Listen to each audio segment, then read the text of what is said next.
हाम्रो संविधान खिचडी टाको छ। न संसदीय सर्वोच्चता छ न संवैधानिक सर्वोच्चता छ। यो संविधानको विपरीत हुँदै नभएको अधिकार प्रयोग गरेको कारणले यो असंवैधानिक हो। कही चाहिँ के हो भने सीको र त्यसको पुनरावृत्ति नै अहिले प्रधानमन्त्रीजीले गर्नुभएको हो, जुन बिल्कुल गलत छ, असंवैधानिक छ। राजनीतिक समस्याको निरूपण कानुनी उपचारबाट हुँदैन। लोकतन्त्र स्वेच्छाचारी हो अन्त, जे इच्छा लाग्यो जे मन लाग्यो त्यही गर्ने र यसरी असैद्धान्तिक रूपले भएको एकीकरणको भविष्य हुँदैन। 4 मिल्दा 8 हुन्छ, ठुलो हुन्छ भन्ने लाग्यो होला, तर पोलिटिक्समा यस्तो हुँदैन। कहिलेकाहीँ 2 मिलेर 3 पनि बन्द गर्दैछ। अहिले त कस्तो कम्युनिस्ट भइसक्यो, नेपालको नामु तस्करहरूलाई गर्ने भने कम्युनिस्ट पार्टीमा छ। अहिले त एउटा 2टा 4टा घरमा आगो लागेको छ, त्यसो गर्यो भने पुरै देशैमा आगो लाग्छ।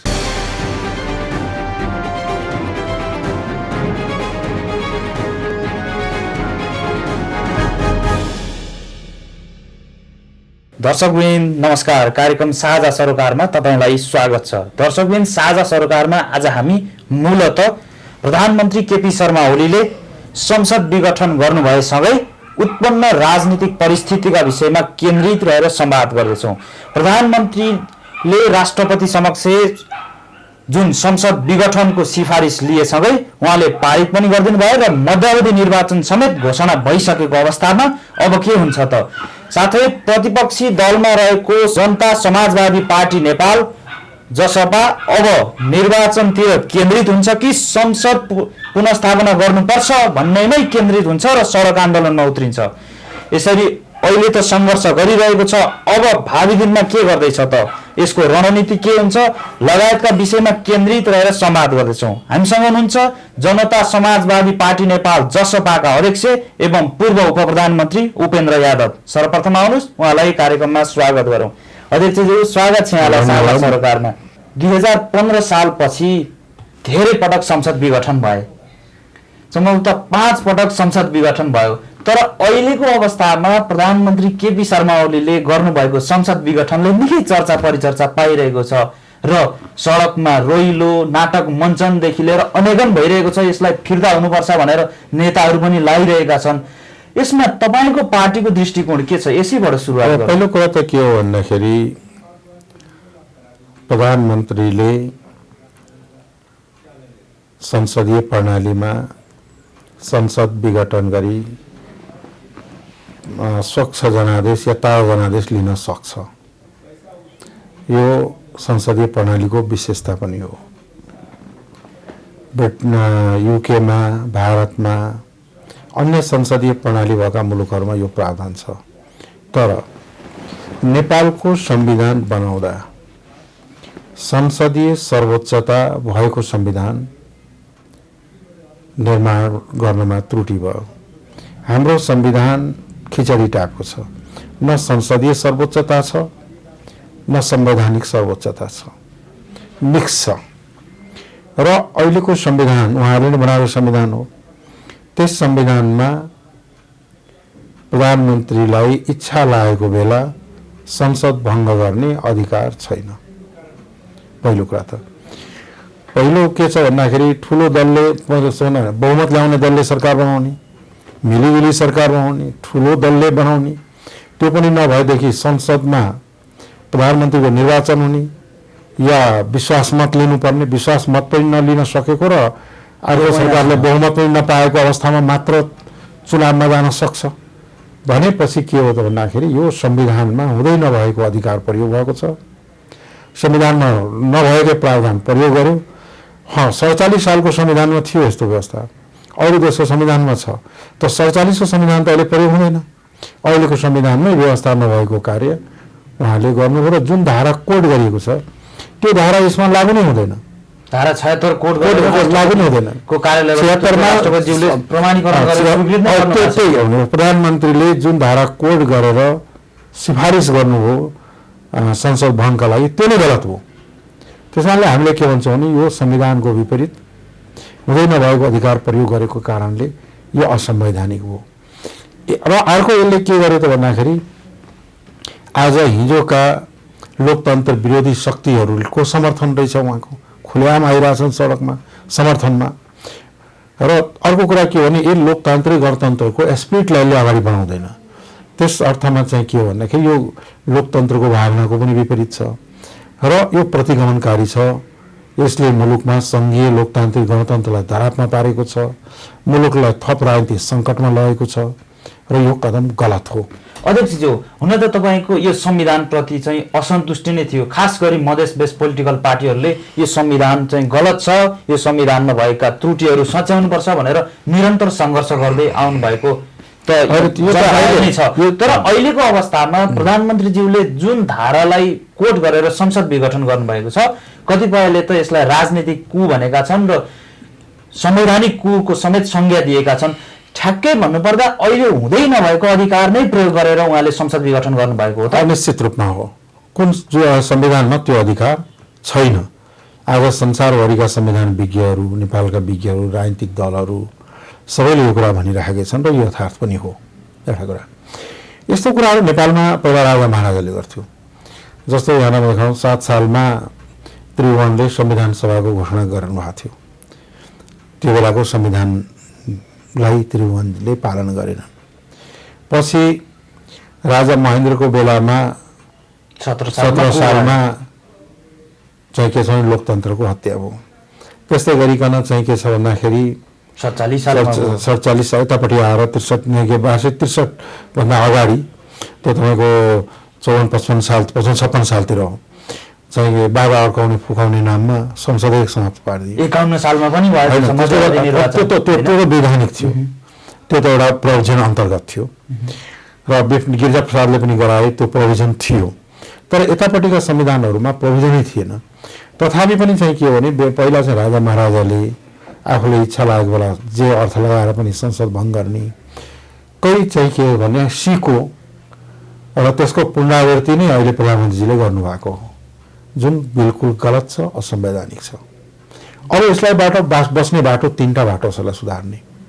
सबभन्दा सरल बाटो भनेको प्रधानमन्त्रीले जुन मन्त्री परिषदबाट उहाँले सिफारिस गरेर राष्ट्रपतिलाई के अरे संसद भङ्ग गराउन लाग्नु हो प्रतिनिधि सभा, त्यही क्याबिनेटले पुनः सिफारिस गरेर प्रतिनिधि सभा विघटनको निर्णय गलत हो, गलत निर्णय भयो भनेर यसलाई पुनः स्थापित गर्ने भनेर सिफारिस गर्ने। तपाईँले त्यो सम्भावना चाहिँ कतिको देख्नुहुन्छ? किन भन्दा अब त पछि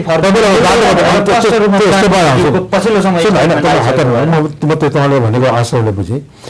तर एउटा चाहिँ के हो भन्दाखेरि अनि राष्ट्रपतिले त्यसलाई पुनः स्थापित गर्ने एउटा बाटो, सबभन्दा सहज बाटो। दोस्रो बाटो भनेको सर्वोच्च अदालतले चाहिँ के भन्दाखेरि असंवैधानिक निर्णयलाई असंवैधानिक भन्न सक्नुपर्छ भन्ने एउटा त्यो। तेस्रो बाटो भनेको के हो भने परिवर्तनकारी राजनीतिक शक्तिहरूको प्रतिगमनका विरुद्ध, असंवैधानिक कदमका विरुद्ध लोकतन्त्रका लागि, अग्रगमनका लागि मोर्चाबद्ध भएर, एकताबद्ध भएर चाहिँ के छ भने सशक्त रूपमा संयुक्त जनसङ्घर्षबाट अगाडि बढ्ने, प्रतिगमनलाई चाहिँ के छ भन्दाखेरि खारेज गर्ने। यी 3टा बाटा छन्। अब यी 3वटा बाटाहरूमा प्रधानमन्त्रीले तपाईँले भन्नुभयो जस्तो यो सिधै प्रतिगमनकारी नै निश्चित रूपमा हो। यी 3वटा बाटामा प्रधानमन्त्री कहाँ छ? प्रधानमन्त्री निश्चित रूपमा के छ भन्दाखेरि देशलाई मुठभेडतर्फ धकेलेको छ। आज देशैभरि प्रदर्शन भइरहेको छ, देशैभरि चाहिँ आन्दोलन भइरहेको छ। भोलि यो आन्दोलन विकास गर्दै गर्दै गएर चाहिँ के छ भन्दाखेरि विद्रोहमा परिणत हुन सक्छ। त्यो बाटोबाट जाँदाखेरि चाहिँ के छ भन्दाखेरि अलिक मुलुकमा असहज स्थिति उत्पन्न पनि हुन सक्छ। तर त्यो सङ्घर्षले नै प्रतिगमन र गैर लोकतान्त्रिक कदमलाई खारेज गर्न सक्छ। अब अदालतको कुरा आयो। अदालतको कुरा, अदालत सम्मानित अदालत हो, तिनको निर्णयलाई हामीले सधैँ सम्मान गरेर आएका हौँ। तर यो मामला त पोलिटिकल हो नि, राजनीतिक विषय हो नि, राजनीतिक समस्या हो। राजनीतिक समस्याको निरूपण कानुनी उपचारबाट हुँदैन, यसको राजनीतिक उपचार नै चाहिन्छ र राजनीतिक समाधान नै चाहिन्छ। अवस्थाको कुरा गर्ने हो त अदालतमा मुद्दा त विचाराधीन छ। होइन अदालतमा हाम्रो अन्तिम व्याख्या त भनेको सर्वोच्च अदालत, त्यो पनि संवैधानिक इजलासमा छ। अहिले सुन्नु त बुझेको मैले। तर पहिलो कुरा त के हो भने यो राजनीतिक मामला हो। राजनीतिक मामला पञ्चायतकालमा पनि पञ्चायतको विरुद्ध पनि राजनीतिक मामला थियो, राजतन्त्र विरुद्ध पनि राजनीतिमा आउँछ। कुन चाहिँ अदालतले फैसला गरेर पञ्चायत खारेज भएको र राजतन्त्र गएको हो भन्दाखेरि यो के हो त भन्दाखेरि प्योरली चाहिँ के हो भने राजनीतिक समस्या हो। राजनीतिक समस्याको हल राजनीतिकै भयो भने समाधान हुन्छ, नभए मुलुकले थप सङ्कट र क्राइसिस, पोलिटिकल क्राइसिसहरू बेहोर्नु पर्ने हुन्छ। अहिले अवस्था यस्तो आयो कि सर्वोच्चले जे फैसला गरे पनि पोलिटिकल सोल्युसन राजनीतिक व्यक्तिहरूले दिन सकेन पार्टीहरूले भने, या त्यो मान्य भएन भने मुलुक थप सङ्कटमै जान्छ। यदि अदालतले प्रधानमन्त्री ओलीको कदमलाई सही छ भनेर चाहिँ यसलाई सदर गरिदियो भने त्यसपछिको उत्पन्न परिस्थिति के हुन सक्छ? त्यसपछि पोलिटिकल क्राइसिस त हल हुँदैन, थप जटिलतातर्फ जान्छ। निश्चित रूपमा चाहिँ के हो भन्दाखेरि अदालतले के फैसला गर्छन् त्यो विषयमा हामी अदालतलाई नै छोड्दियौँ, तर यो राजनीतिक सङ्कटको समाधान अदालतले दिने होइन, संसदले दिने हो, पोलिटिकल पार्टीहरूले दिने हो। त्यस कारणले संसद र पोलिटिकल पार्टीको कामलाई लगेर एउटा निवेदन चाहिँ के छ भन्दाखेरि यहाँ अदालतको भरमा समाधान हुँदैन। विगत पञ्चायत कालमा पनि त मान्छेहरूलाई त सम्मानित अदालतको आदेश त मान्नुपर्ने होला। एउटा अब त्यो मैले भने सम्मानित अदालतको एक ठाउँ हुन्छ कुरा, तर पोलिटिकल क्राइसिस जुन हो नि त्यसको समाधान पोलिटिकलै हुन्छ। जस्तो उदाहरण पञ्चायत कालमा धेरै फैसलाहरू अदालतले गरे, माने पनि, तर पञ्चायत व्यवस्था त टिकेन, क्राइसिस त बढेर गयो। ज्ञानेन्द्र राजा भएको बेलामा पनि धेरै मुद्दाहरू फैसला भए, तर पोलिटिकल क्राइसिस त सल्भ भएन, जनविद्रोह भएर गयो। र सबभन्दा ठुलो शक्ति भनेको के हो भन्दाखेरि जनता हो, र सबभन्दा ठुलो अदालत भन्ने हो भने वास्तवमा जनताकै अदालत हो। त्यसपछि फैसला चाहिँ के छ भन्दाखेरि जनताले स्वीकार गर्यो भने एक थरीकाले जान्छ, एउटा बाटोमा जान्छ। जनताले स्वीकार गरिदिएन भने फेरि अर्को बाटो जान सक्छ। मेरो भनाइको तात्पर्य के हो भने राजनीतिक सङ्कटहरूका समाधान, उपचारहरू राजनीतिक नै हुनुपर्छ। तपाईले पनि भन्नुभयो यदि यो अदालतले यो कदमको सदर गरिदियो भने त्यसपछि मध्यावधि निर्वाचनको घोषणा भइसकेको छ। वैशाख 17 र 27 गते पहिलो कुरा त के हो भने यदि तपाईहरु चुनावमा जानुहुन्छ यदि अदालतले सदर गरिदियो भने हामी चुनाव बाँडे आएका, चुनावदेखि डराउने होइन, तर संवैधानिक अदालतले, सर्वोच्च अदालतले यस्तो असंवैधानिक कदमलाई सदर गर्ला भन्ने कुरामा त मलाई विश्वासै छैन। होइन, यदि गरिदियो भने, यदि गरेछ भने त्यसपछि हेरौँला, तर गर्दैन। किन भन्दा निर्वाचनको मिति घोषणा भइसक्यो। अहिले त्यो घोषणा त कति मिति भयो, हामीले कतिवटा मिति पल्टायौँ। तपाईँलाई थाहा छ मधेस विद्रोह भइरहेको बेलामा कतिवटा मिति पल्टियो गयो, कतिपटक भएन, चुनाव गराउन सकेन नि। त्यो बेला मधेस जनविद्रोहकै उदाहरण नै, मधेस आन्दोलन हुँदाखेरि पटक संविधान सभाको चुनाव घोषणा गरे हो नि, तर चुनाव गराउन सकेन। त्यो बेलाको सरकार दैलेको भन्दा शक्तिशाली थियो, 7 दलकै सरकार थिए, सकेन। किन भन्दाखेरि पोलिटिकल क्राइसिस थियो। र जब मधेसी जनअधिकार फोरम र सरकारको बिचमा सम्झौता भयो र पछि गएर संयुक्त मधेसी मोर्चा बिचमा जब हाम्रो बिचमा सम्झौता भयो अनि मात्रै चुनाव सम्भव भयो। किनभने त्यसको राजनीतिक समस्या समाधान त्यहाँबाट खोल्यो। त्यस कारणले यस्ता निर्वाचन जस्ता कुराहरू, राजनीतिक परिवर्तनका कुराहरू, राजनीतिक प्रणालीका कुराहरू चाहिँ के हो भन्दाखेरि राजनीतिक निरूपणका विषयहरू हुन्। यसमा गम्भीरतापूर्वक ध्यान दिनुपर्ने कुरा। तपाईले अघि पनि केही सङ्केत गर्नुभयो, अहिलेको यो कदम चाहिँ व्यवस्था विरोधी हो भनेर तपाईले केही सङ्केत गर्न खोज्नुभयो। किन भन्दा तपाईहरूले लडेर ल्याउनु भएको मूलतः मधेस आन्दोलनमा तपाईले नेतृत्व गर्नुभएको त्यो निकै नेतृत्व गरेर चाहिँ थुप्रै एजेन्डाहरू स्थापित भएका छन्, जस्तो सङ्घीयता, गणतन्त्र, धर्मनिरपेक्षता जस्ता एजेन्डाहरू तपाईहरूले लडेर ल्याउनु भएको एजेन्डा नै अहिलेको अवस्थामा समाप्त भयो, एजेन्डा नै चाहिँ व्यवस्था नै परिवर्तन भयो भने तपाईहरू के गर्नुहुन्छ? साँठगाँठ छ, पूर्व राजासँग, प्रतिगमनकारीसँग साँठगाँठ भयो यसमा भनेर तपाईँले अघि सङ्केत पहिलो कुरा त के हो भने यस्तो बेहोरा, यस्तो त हामीले धेरै पटक बेहोरिसक्या। यो कुनै पहिलो घटना होइन। 17 सालमा घटना भयो। राजा महेन्द्रले त कुनै गरे हो नि, लोकतन्त्रकै हत्या नै गरे हो। तर लोकतन्त्रको जुन मुद्दा छ त्यो मुद्दा विकास भएर त गणतन्त्रमा गएर पुग्यो नि त। पछि पनि राज्यले बाधा अड्काउ फुकाउने बेलामा संसद भङ्ग गरेर त्यो बेलाको अनि चुनावहरू नाटक त भएकै हो, लोकल के गरे नै हो, तर पनि चाहिँ के छ भन्दाखेरि त त्यहाँ अड्किएन। त्यस कारणले चाहिँ के भने अहिले पनि यदि राजनीतिक अवरोध खडा गर्छन् सरकारले भने, यदि प्रतिगमनतर्फ गएको गर्ने हो भने जनसङ्घर्ष हुन्छ, जनआन्दोलन हुन्छ, त्यसले प्रतिगमनकारी शक्ति र प्रतिगमनलाई समाप्त पार्छ। त्यसो भए फेरि पनि जनआन्दोलन हुन्छ निश्चित रूपमा। लोकतन्त्रका लागि जनताले लोकतन्त्रका लागि गणतन्त्रका लागि हिजो पनि लडे, किन भन्दा आज पनि सडकमा छन्। परिवर्तन भयो। तपाईँले हिजो पनि लडे, आज पनि जनता सडकमा छन् र भोलि अझ ठुलो जनविद्रोहको सम्भावना छ र जनविद्रोह हुन्छ र प्रतिगमन खारेज हुन्छ, लोकतन्त्र गणतन्त्र संघीयता अगाडि बढ्छ। हजुर, तपाईँले अघि पनि उठान गर्नुभयो, अघिकै प्रसङ्गलाई म जोड्दैछु। किन भन्दा यो संसद विघटन हुनुभन्दा केही दिन अघिसम्म राजावादीहरू सडकमा निकै सलबलाइरहेका थिए। त्यसपछि संसद विघटन भइसकेपछि अहिले चाहिँ राजावादीहरू थप उत्साहित भएका छन् र त्यस्तो सडकमा पनि केही देखिँदैन। यो के यसमा केही तारतम्यता देखिन्छ? हिजो जुन नारा लगाएका थिए, राजा आऊ देश बचाऊ भन्ने के नारा लगाइरहेका थिए, त्यहाँ त ठुलो सङ्ख्यामा एमालेका कार्यकर्ताहरू थिए। त्यो एक किसिमको यो संसद भङ्ग गर्ने या इमर्जेन्सी लगाउने अनेक दाउ पेचको खेल पनि थियो त्यहाँ। एमाले कि नेकपाको तत्कालीन अवस्थामा? होइन, अब त मैले चिने तब एमालेहरू नै देखिन्थ्यो। नेकपा एमाले भनेको एउटै कुरा उस्तै हो है, के अरे पर्यावाची नै हुन् होइन। ती नै कार्यकर्ताहरू बढी हुन्थे त्यहाँनिर, खास गरी प्रधानमन्त्री ओली निकट कार्यकर्ताहरू धेरै जसो त्यहीँदेखि नजिक थिए। तर के छ भन्दाखेरि लोकतन्त्रमा तिनले पनि आफ्नो कार्यक्रम गर्न पाएका छन्। लोकतन्त्र भएकैले हो। कुनै पनि तानाशाही व्यवस्थामा त्यो सम्भव हुँदैन। यो लोकतन्त्रको विशेषता हो। र अर्को कुरा के हो भने लोकतन्त्रको विरुद्ध चाहिँ के छ भने राजतन्त्र हुन सक्दैन।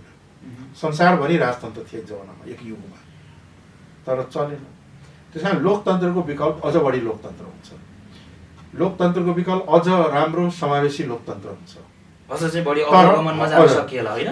के हो भन्दाखेरि पछाडि टेम्पोररी कहिलेकाहीँ तानेर पछि लान सक्छ समाजको गतिलाई, तर अगाडि बढिरहेको समाज गति रोक्न सक्दैन। इतिहास अगाडि बढ्छ।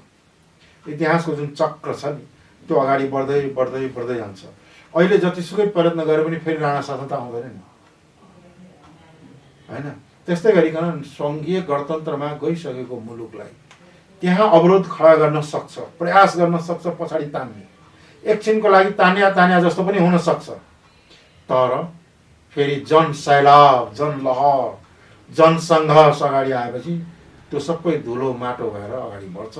जनता अगाडि बढ्छन्। संसारको इतिहासको गति नै यही हो। पछाडि धकेल्न सकिन्न, अगाडि बढेर जान्छ। किन भन्दा खास गरी अहिले प्रधानमन्त्रीको कदम हेर्ने हो भने पनि अध्यादेशबाट चाहिँ संसद चाहिँ बन्द थियो, हाउस चाहिँ नखोल्ने, तर अध्यादेशबाट सरकार चलाउन खोजेको जस्तो देखिएको थियो। संवैधानिक परिषद सम्बन्धी अध्यादेश अहिले पनि विचाराधीन छ। त्यसकारण भनेको यो के भने लोकतान्त्रिक त्यसपछि त विघटन नै भइदियो। यस्तो अवस्थामा अब गणतन्त्रकै विकल्प चाहिँ होइन, असंवैधानिक ढङ्गले विघटन गर्यो, भइदियो होइन, गर्यो। पहिलो कुरा त के हो भने लोकतान्त्रिक प्रणालीमा, संसदीय प्रणालीमा पनि चाहिँ के हो भन्दाखेरि अध्यादेशबाट खुद शासन चलाउनु भनेको गलत कार्य हो, अलोकतान्त्रिक कार्य हो। कहिलेकाहीँ सहमतिबाट मुलुकको अति आवश्यक भएको र राष्ट्रिय सहमति भएका कुराहरूमा कहिलेकाहीँ अध्यादेशको पनि जरुरत पर्छ। तर अध्यादेशलाई अस्त्र बनाएर, संसद विघटन गरेर अध्यादेशको अस्त्र बनाएर शासन गर्ने प्रणाली लोकतान्त्रिक हुँदैन। त्यो तानाशाही हुन्छ, त्यो सर्वसत्तावादी नै हुन्छ। त्यसले लोकतन्त्रको हत्या गर्छ। त्यसो भए अहिले केपी शर्मा ओलीको कदम चाहिँ सर्वसत्तावादी कदम हो, तानाशाही लोकतन्त्र स्वेच्छाचारी हो। अन्त जे इच्छा लाग्यो, जे मन लाग्यो त्यही गर्ने। संवैधानिक निकाय कब्जा गर्न अध्यादेश ल्याउने, पार्टी फुटाउन अध्यादेश ल्याउने, शासन गर्न अध्यादेश ल्याउने, असंवैधानिक कदम उठाएर चाहिँ के छ भन्दाखेरि संसद विघटन गर्न लगाउने, यो चाहिँ के हो भन्दाखेरि स्वेच्छाचारी प्रणाली। किन भन्दा पार्टी फुटाउन अध्यादेश ल्याउने, संसद अपहरणदेखि लिएर स्वेच्छाचारी प्रवृत्ति, उहाँको मनस्थिति जुन छ नि एउटा स्वयंमै एकदम तानाशाहको जस्तो र स्वेच्छाचारी ढङ्गले शासन चलाउने जुन प्रवृत्ति र मनोवृत्ति उहाँको छ, त्यो नै त्यसैको चाहिँ उपज हो यो। अनि अध्यक्षज्यू, अहिलेको अवस्थामा राष्ट्रपति विद्यादेवी भण्डारीको भूमिका चाहिँ तपाईँले चाहिँ कसरी? अब मैले चाहिँ के भने राष्ट्रपति तटको भूमिका तटस्थ हुनुपर्छ, एउटा गार्जियनको जस्तो हुनुपर्छ र निर्विवाद हुनुपर्छ। नेपालको संविधानले राष्ट्रपतिलाई संविधानको संरक्षक मानेको छ। तर आज बडो दुःखका साथ भन्नुपर्छ कि राष्ट्रपतिले गरेका निर्णयहरू या क्याबिनेटले गर्ने हो निर्णय त राष्ट्रपतिले गरेका अनुमोदनहरू, स्वीकृतिहरू, घोषणाहरूमा प्रश्न चिन्ह खडा भएको छ। अब यो प्रश्न चिन्ह खडा हुनु हुँदैन राष्ट्रपति भन्ने मेरो मान्यता हो। यदि प्रश्न चिन्ह खडा हुन्छ भने त्यो राम्रो अवस्था हो। उहाँको भूमिका त्यसमा निष्पक्ष हुन आज सक्दैन। प्रश्न चिन्ह खडा भएका छन्, मिडियाबाटै खडा भएका छन्, बौद्धिक वर्गबाट खडा भएका छन्, संविधान विज्ञहरूले खडा गरेका छन्। यसबाट राष्ट्रपतिले राष्ट्रपतिमाथि उठ्ने प्रश्न चिन्हहरूबाट सचेत रहनुपर्छ र निर्विवाद रहनुपर्छ। अध्यक्षज्यू, अलिकति मैले तपाईँलाई नेकपा विवादसँग पनि जोड्न खोजेँ। खास गरी नेकपामा विवाद भइसकेपछि राष्ट्रपतिमाथि चाहिँ महाअभियोग प्रस्ताव र प्रधानमन्त्रीमाथि चाहिँ अविश्वास प्रस्ताव ल्याएर उहाँहरूलाई हटाउन खोजिसकेपछि चाहिँ यो स्टेपसम्म यो कदम चालिएको हो भन्छन्। त्यहाँ यस्तो हो, त्यहाँ त के हो भन्दाखेरि विवाद राजनीतिमा हुन्छ। संसारमा कुन चाहिँ पार्टी छ, कुन चाहिँ दल छ जहाँ विवाद हुँदैन। विवादै विवाद गर्ने ठाउँ भनेको त राजनीति नै हो, दलै हो नि। राजनीति अखाडा नै विवादको अखाडा हो। यहाँ विवाद हुनु स्वाभाविक छ। घरमा पनि विवाद हुन्छ। दाजुभाइको कहिलेकाहीँ कुरा मिल्दैन, भाउ छोराको कुरा मिल्दैन, कहिलेकाहीँ श्रीमान श्रीमतीको कुरा मिल्दैन। तर घरैमा त आगो लगाइदिँदैन नि, त्यो विवाद हल गर्नलाई। कम्युनिस्ट पार्टीका नेताहरूले विवाद गर्नु हो, तर समाधान कहाँ देख्नु हो भने घरभित्रै आगो लगाएर समाधान खोज्नु हो।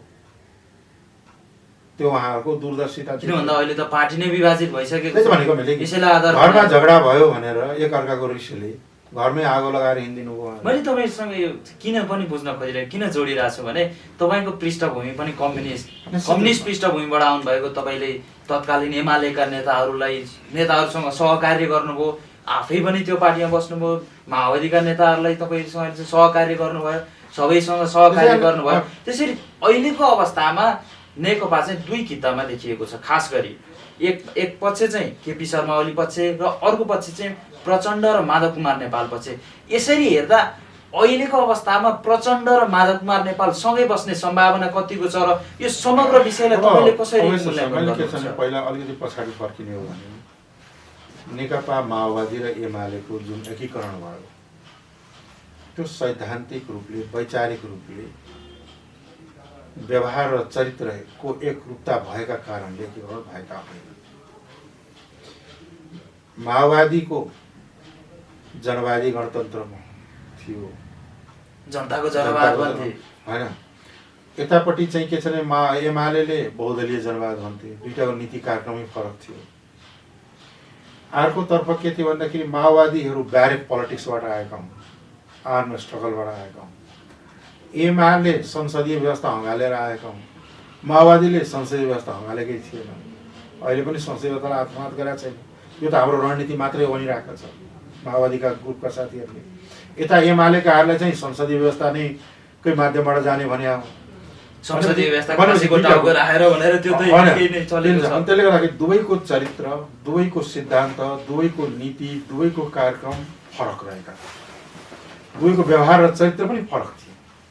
तर उहाँहरू मिल्ने कारण सैद्धान्तिक नभएर चाहिँ के हो भन्दाखेरि सत्ता प्राप्ति भनौँ या एउटा चाहिँ के शक्तिशाली पार्टी बन्छ र सत्ता शक्ति आफ्नै हातमा आउँछ, दुवैले सोचेका थिए। दुवैको सोच चाहिँ के थियो भने शक्ति आर्जन गर्ने भन्ने मात्रै थियो। र यसरी असैद्धान्तिक रूपले भएको एकीकरणको भविष्य हुँदैन, जहाँसुकै पनि हुँदैन। त्यो थिएन र त्यो भएन। एकीकरणको भोलिपल्टदेखि विवाद सुरु हो।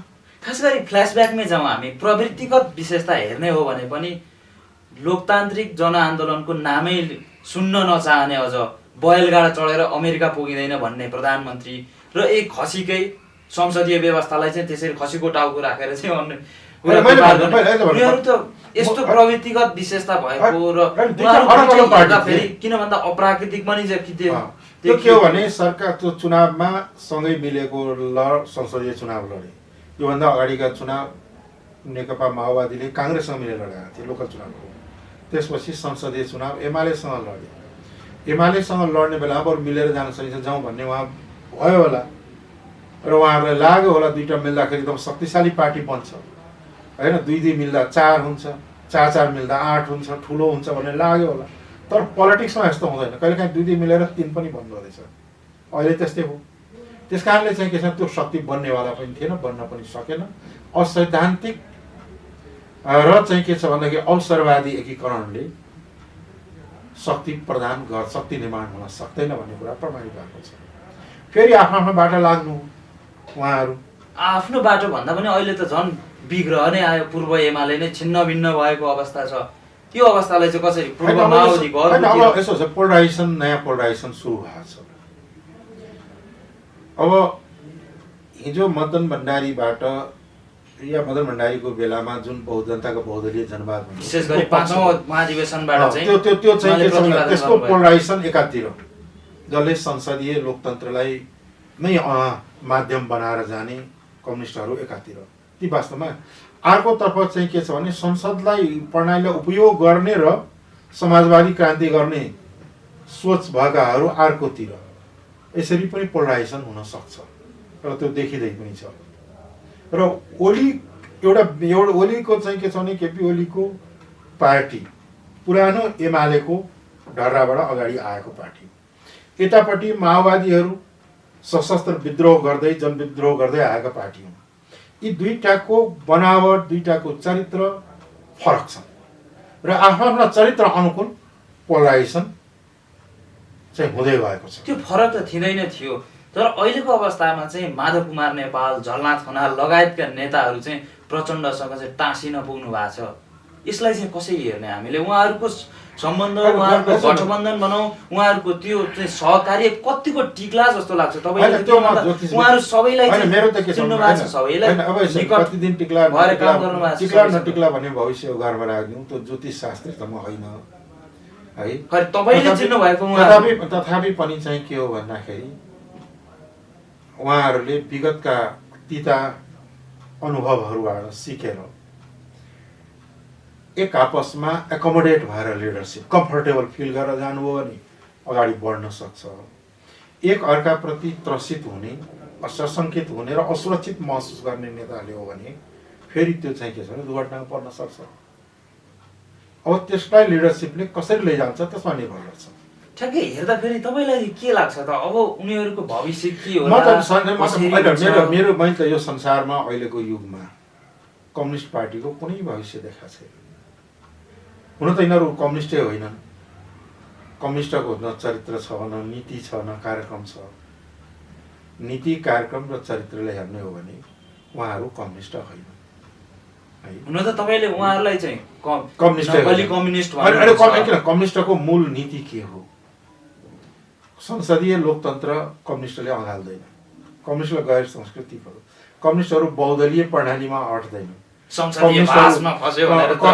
कम्युनिस्टहरू के हो त भन्दाखेरि वर्ग सङ्घर्षको माध्यमबाट सर्वहारा वर्गको अधिनायकत्व कायम गरेर सत्ता कब्जा गरेर अनि के छ भन्दाखेरि पुँजीवादी व्यवस्थालाई ध्वस्त गरेर समाजवादमा जाने हो। कम्युनिस्टको मूल आधार त यही हो। त्यो आधार दुईटैले सबले छोडिसकेका छन्। अहिले त वर्ग सङ्घर्ष कोसँग गर्ने छोडिसकेका छ। सर्वहारा वर्गको अधिनायकत्व छोडिसकेका छ। सर्वहारा पार्टी छोडिसकेका छ।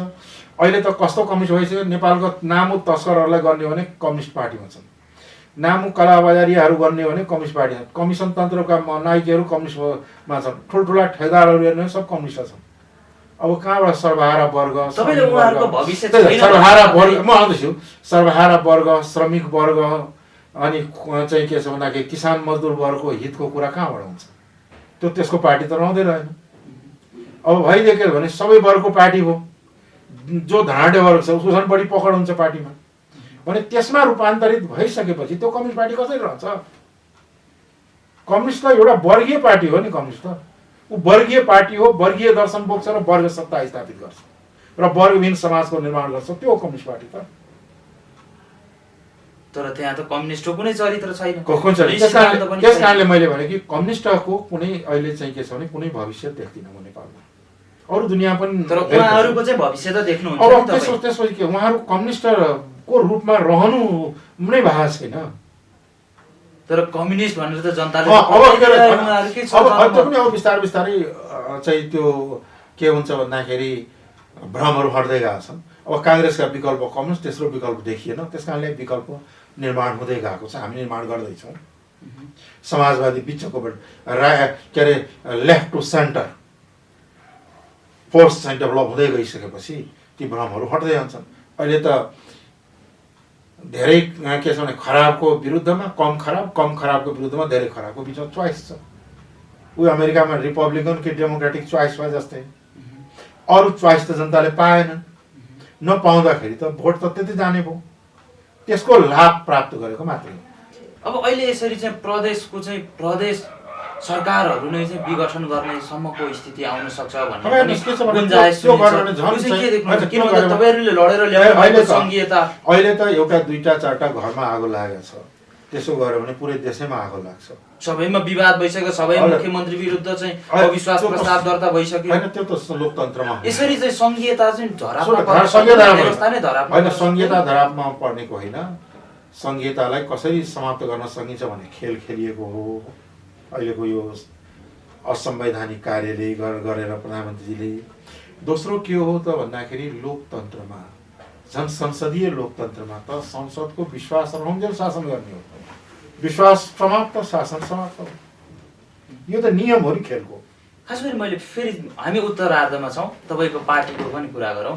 अहिले प्रदेश 2 मा को चाहिँ मुख्यमन्त्री बन्ने, तपाईँहरूकै पार्टीको 2वटा घटक चाहिँ कुन चाहिँ मुख्यमन्त्री बन्ने भनेर चाहिँ विवाद छ भन्ने बाहिर आउँछ। त्यस्तो हामीले त्यो पार्टीभित्र कुनै विवाद देखाएको छैन, त्यस्तो कुनै विवाद छैन। कसैलाई मनमा लाग्यो भने बेग्लै कुरा हो। हामीको त्यस बेला तत्कालीन चाहिँ के छ भन्दाखेरि सङ्घीय समाजवादी फोरम नेपाल थियो। अहिले चाहिँ राजपाको चाहियो अहिले त मोहम्मद लाल तपाईँहरूको पार्टीबाट हुनुहुन्थ्यो त्यति बेला। होइन, अहिले पनि हाम्रै पार्टी हुन्छ, दुवै हाम्रो पार्टी हुन्छ। तत्कालीन राजपा र सशपोको बिचमा समझदारी भएर बनेको सरकार हो। ती दुवै मिलेर समाजवादी हुँदै अहिले चाहिँ जसपा भइसक्यो र अब ती सबै जसपाका भए। जसपाले आवश्यकता देखेको बेलामा आवश्यकता भयो भने फेरबदल पनि गर्न सक्छ, तर अहिले तत्काल त्यस किसिमको कुनै पार्टीको सोच चिन्तन निर्णय भएको छैन। तर त्यहाँ चाहिँ अहिले निकै तिक्तता देखिन्छ अरे नि अध्यक्षज्यू, खासमा के हो? अब तिक्तता निकै भन्ने कुरा होइन, कहिलेकाहीँ वाद विवाद हुनु स्वाभाविकै हो। होइन, खास गरी भन्दाखेरि राजपाले चाहिँ दाबी गरिरहेको छ। राजपै छैन, दाबी कहाँबाट गर्छ? पूर्व राजपा भनौँ न, तत्कालीन राजपा। त्यस्तो छैन, त्यस्तो दाबी गर्नु भएको छैन उहाँले। तपाईँहरूले जबरजस्ती दाबी गरेको भनेर हुन्छ। अब उत्तरार्धमा अब नेकपा त फुट्यो नै, अबको नेपालको राजनीति कहाँ जान्छ, कसरी अघि बढ्छ? यसले राजनीतिक अस्थिरता र अन्यलताको सिर्जना गरेको छ र यसको असर चारैतिर पर्छ। के भन्छ भन्दाखेरि ठुलो पार्टी फुटेपछि राजनीतिमा एकचोटि चारैतिर अन्यलता आउने स्वाभाविक हो, आउँछ र यसले। तर के हो भने नेपाली जनता सचेत भइसकेका छन्। अन्तत्वगत नेपाली जनताले सही दिशामा लैजानलाई मद्दत नै गर्छ। तपाईँको पार्टीभित्र चाहिँ अहिले कुनै पनि विवाद छैन? विवाद समाजवादी पार्टीभित्र जुन पार्टीमा विचारको छलफल हुँदैन, फरक हुँदैन, त्यो त पार्टी नै होइन। तर हाम्रो पार्टी अहिले भर्खर त मिल्दै गएको छ, मिली पनि सकेको छैन। पुरा मिल्ने क्रमहरू, समाधान क्रमहरू बाँकी, एकताले पूर्णता नै नपाउँदा नेकपा विभाजित भयो। त्यस्तै अब तपाईँहरूको पनि अहिलेको अवस्थाको परिदृश्यको कुरा गर्ने भने तपाईँ र विशेष गरी डाक्टर बाबुराम भट्टराई लगायतका नेता चाहिँ एकतिर हुनुहुन्छ र राजेन्द्र महतोले चाहिँ छुट्टै समानान्तर कमिटी चाहिँ गठन गरेर चाहिँ छुट्टै समानान्तर रूपमा चाहिँ उहाँ अघि बढ्न खोज्नु भएको जस्तो देखिन्छ। तपाईँहरू बिचमा तिक्तता देखिन्छ भन्ने कुरा बाहिर आउँछ नि, तपाईँहरू फुट्नुहुन्छ चाहिँ कहिले? होइन, अब त्यसको अहिले जुटि नै सकेको छैन, के को फुटको कुरा गर्नु? होइन, नेकपा त विभाजित भइसक्यो। नेकपाको त पुरानो हो, नेकपा पहिलोचोटि फुटे होइन।